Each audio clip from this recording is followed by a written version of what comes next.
నమస్కారం, welcome to 108 news Telugu. నా పేరు గౌరీ. ముందుగా బులెటిన్ లో హెడ్లైన్స్.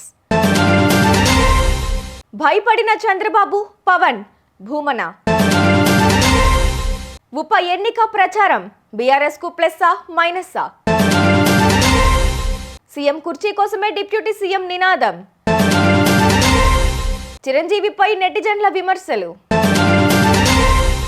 తిరుమల స్వామివారి ఆలయ పవిత్రతను సర్వనాశనం చేశారని కేంద్రం ఓ అధికారిని సమీక్ష కోసం పంపుతున్నట్లు ఆదేశాలు జారీ చేసిందని వైసీపీ ఉమ్మడి చిత్తూరు జిల్లా అధ్యక్షుడు భూమన కరుణాకర్ రెడ్డి అన్నారు.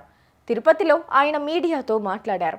కేంద్రం నుంచి వచ్చిన ప్రకటనతో బిత్తరపోయిన చంద్రబాబు, పవన్ కళ్యాణ్, అమిత్ షా కాళ్లపై పడి సమీక్షను రద్దు చేస్తున్నట్లు ప్రకటన చేయించుకున్నారని ఆరోపించారు.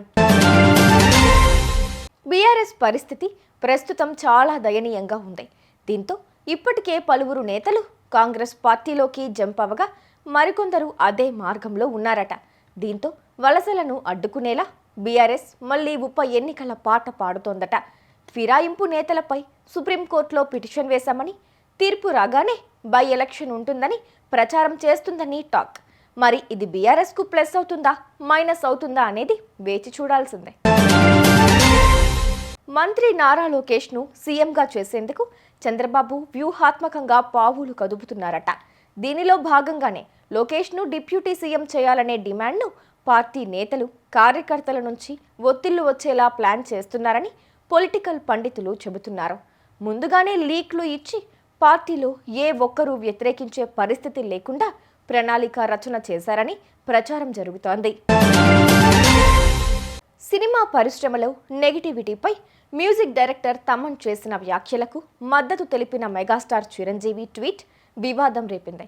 ఈ విషయంపై నెటిజన్లు తీవ్ర విమర్శలు చేస్తున్నారు. రామ్ చరణ్ గేమ్ చేంజర్ చిత్రంపై నెగిటివిటీ వచ్చిన నేపథ్యంలోనే చిరంజీవి స్పందించారని నెటిజన్లు అభిప్రాయపడుతున్నారు. గతంలో ఇతర సినిమాలపై వచ్చిన ట్రోలింగ్ గురించి చిరంజీవి ఎందుకు మాట్లాడలేదని వారు ప్రశ్నిస్తున్నారు. చూసారుగా, ఇవి ఇవాల్టి బులెటిన్ అప్డేట్స్. మరో బులెటిన్తో మళ్ళీ మీ ముందుకు వస్తాను. అంతవరకు కీప్ వాచింగ్ 108 న్యూస్ తెలుగు.